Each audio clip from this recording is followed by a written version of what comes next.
కాకినాడ జిల్లా పెద్దాపురం అంబేద్కర్ భవన్ లో దివ్యాంగుల ప్రత్యేక శిబిరాన్ని పెద్దాపురం ఎమ్మెల్యే నిమ్మకాయల చినరాజప్ప ప్రారంభించారు. దివ్యాంగ ప్రత్యేక శిబిరాన్ని దివ్యాంగులు సద్వినియోగం చేసుకోవాలని మున్సిపల్ కమిషనర్ పద్మావతి కోరారు.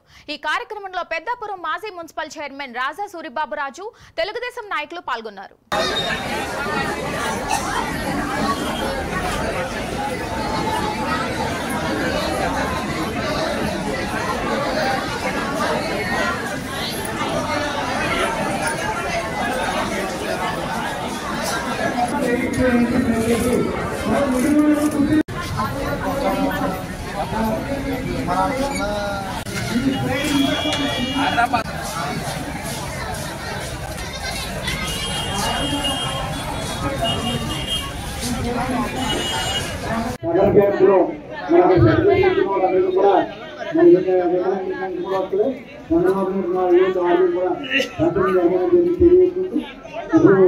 వీళ్ళందరూ కూడా రికార్డ్ తీసుకుంటే అందరికీ కూడా నచ్చని వరకు కూడా ఉంటే వీళ్ళందరూ రికార్డ్ అవుతుంది.